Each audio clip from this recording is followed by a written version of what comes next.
बिस्मिल्लाहिर्रहमानिर्रहीम। अस्सलाम वालेकुम नाज़रीन, आप यूट्यूब चैनल देख रहे हैं। मैं इमरान खान हूँ। यहाँ बहुत अहम खबरें हैं मेरे पास। सबसे पहले तो ये कि सुहेल अफरीदी अपना दौरा मुकम्मल करके वापस चले गए खैबर पख्तूनख्वा। ये एक कामयाब दौरा था और कामयाब मैं इसको इसलिए कह रहा हूँ कि बड़े लंबे अरसे से पाकिस्तान तहरीक इंसाफ पंजाब के अंदर कोई एक्टिविटी नहीं कर पा रही थी।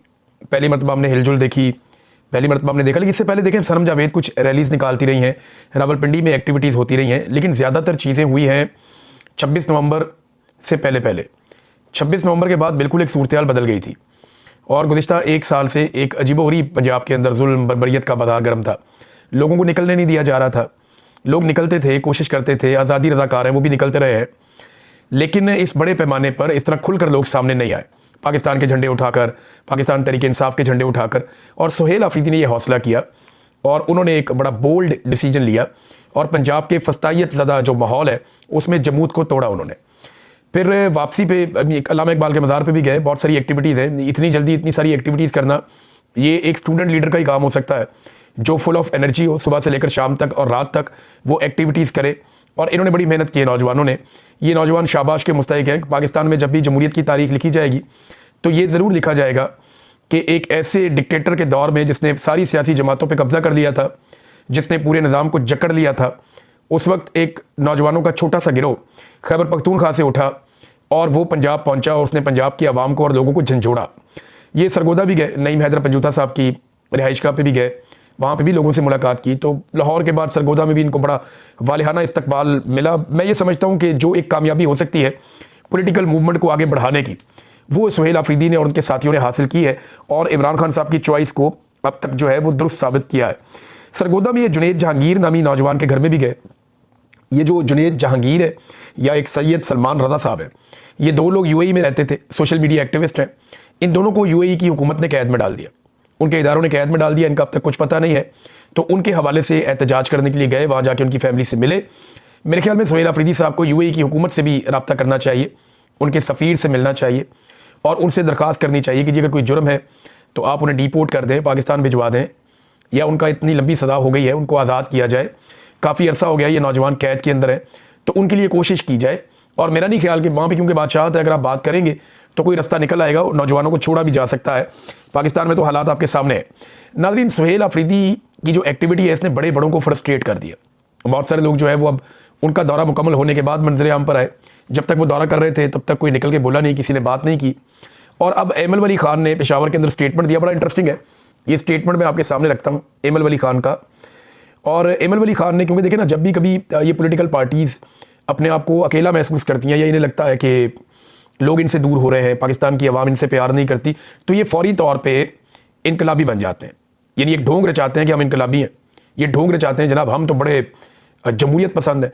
तो एमल वली खान ने जो स्टेटमेंट दिया वो ये दिया कि आईने पाकिस्तान का तकाजा है कि निजकारी हो, फौजकारी नहीं।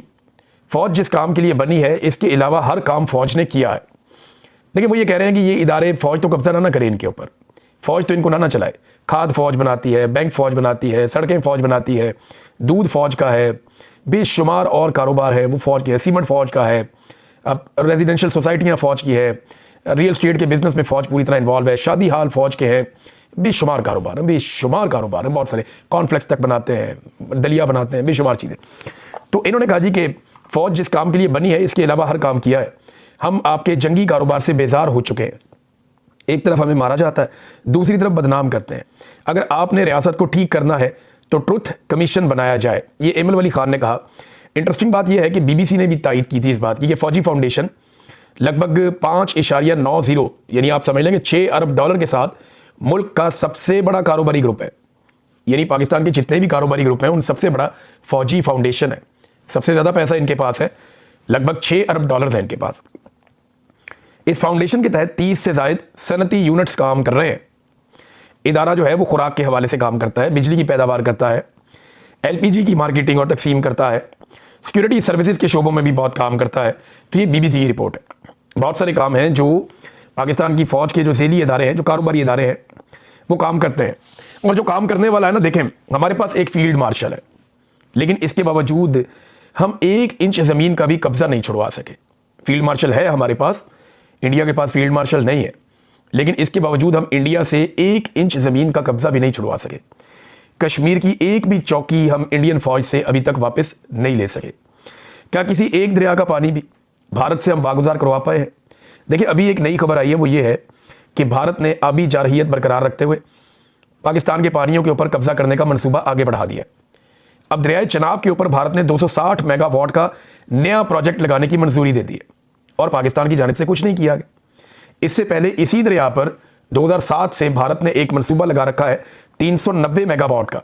ये पाकिस्तान का पानी है ना, पाकिस्तान का हक है, तो भारत इसको रोक के यहाँ पे बिजली बनाता है और पाकिस्तान के पानी को रोकता है, जितना चाहता है रोकता है।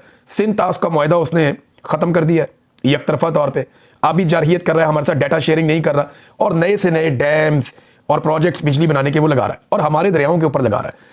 इसके लिए फील्ड मार्शल के पास क्या कोई प्लान है? इन डैम से अपना पानी कैसे छुड़वाना है, इसके ऊपर कोई मंसूबा है? यानी हम लीबिया तो पहुंच जाते हैं, सूडान की लड़ाई के लिए वेपन हम दे सकते हैं, हम यूएई पहुंच जाते हैं, दुनिया भर के फड्डों के अंदर हम पड़े जाते हैं, हम गजा अपनी फौज भेजने को तैयार है, लेकिन इंडिया से अपना पानी कैसे वागुजार करवाना है, इसके लिए कोई मंसूबा हमें दिखाई नहीं देता। हमारे पास एक फील्ड मार्शल है, लेकिन हमने 1 इंच ज़मीन भी अभी तक वापस नहीं ली, जो कश्मीरियों की ज़मीन है। जबकि जो तैयारे हैं वो पाकिस्तान एयरफोर्स ने गिराए, पाकिस्तान एयरफोर्स ने तैयारे गिराए और बड़ी फौज के सरबराह जो हैं वो फील्ड मार्शल बन गए। ये नाज़रीन, क्योंकि उनका कंट्रोल होता है ना पाकिस्तान के ऊपर, वो कुछ भी बन सकते हैं। तो अब इंडिया के पास फील्ड मार्शल भी नहीं है और पाकिस्तान के पास फील्ड मार्शल है, लेकिन इसके बावजूद पाकिस्तान की एक्सपोर्ट्स 36 से 38% तक गिर गई हैं। और भारत के पास फील्ड मार्शल नहीं है, लेकिन इसके बावजूद न्यूजीलैंड के साथ उनका एक फ्री ट्रेड का तारीखी मुआहदा हुआ है और वो ये कहते हैं जी $20 अरब मजीद न्यूजीलैंड वहाँ पे इन्वेस्ट भी करेगा। 80% उनकी जो चीज़ों की आपस में ट्रेड है वहाँ पे वो किसी किस्म के टैक्सेस नहीं होंगे और 15 साल सरमायाकारी का एक नया मनसूबा भी आ गया इंडिया का और उनका न्यूजीलैंड का। दुनिया की बड़ी बड़ी कंपनियों के साथ इंडिया मुआहदे कर रहा है, हालांकि उनके पास एक भी फील्ड मार्शल नहीं है। हमारे पास फील्ड मार्शल है, इसके बावजूद हमारे यहाँ से बड़ी बड़ी कंपनियाँ जो मल्टीनेशनल कंपनी है वो पाकिस्तान छोड़कर भाग गई। हमारे पास फील्ड मार्शल है, इसके बावजूद पाकिस्तानी रोज़ाना पाकिस्तान को छोड़कर भागना चाहते हैं। पाकिस्तान दुनिया का नंबर 1 मुल्क है जिसके शहरी उस मुल्क को छोड़कर जा रहे हैं। भारत के पास फील्ड मार्शल नहीं है, लेकिन इसके बावजूद उसकी मईशत आगे जा रही है, उसके लोग तरक्की कर रहे हैं, उसका रुपया तरक्की कर रहा है। पाकिस्तान के पास फील्ड मार्शल है, इसके बावजूद हमारे 5000 डॉक्टर, 11000 इंजीनियर्स और 13000 हमारे अकाउंटेंट्स और बहुत सारे और लोग पाकिस्तान छोड़ गए 2 साल में, हालांकि हमारे पास एक फील्ड मार्शल है। ये बड़ी अजीबोगरीब और मायूस कुन सूरत हाल है जिससे पाकिस्तान को हर हाल में निकलना होगा। अब नवाज शरीफ साहब और मरीम नवाज साहिबा वो दुबई पहुंच गए 2 दिन के लिए। खबर के मुताबिक, ये खबर एक जर्नलिस्ट ने उन्होंने दी है, वो ये कहते हैं कि नवाज शरीफ और मरीम नवाज एयरफोर्स का खसूसी तैयारा लेकर 2 दिन के लिए दुबई चले गए। अब एयरफोर्स के तैयारे को इन्होंने चिंची रिक्शा बनाया हुआ है इस फैमिली ने।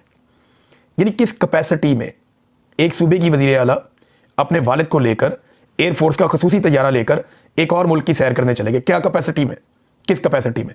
क्या किराए पे चलता है ये या कोई चिंची रिक्शा है ये? भाई इसका एक प्रोटोकॉल होता है, वो प्रोटोकॉल किधर गए?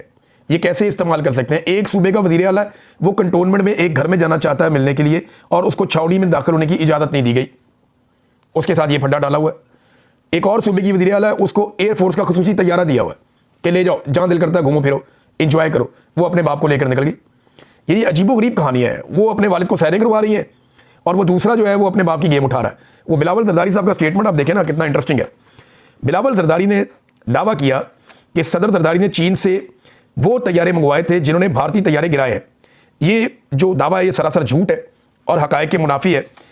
ये जो तैयारे जिन्होंने भारतीय तैयारे गिराए हैं ना, ये J-10C तैयारा है, J-10C।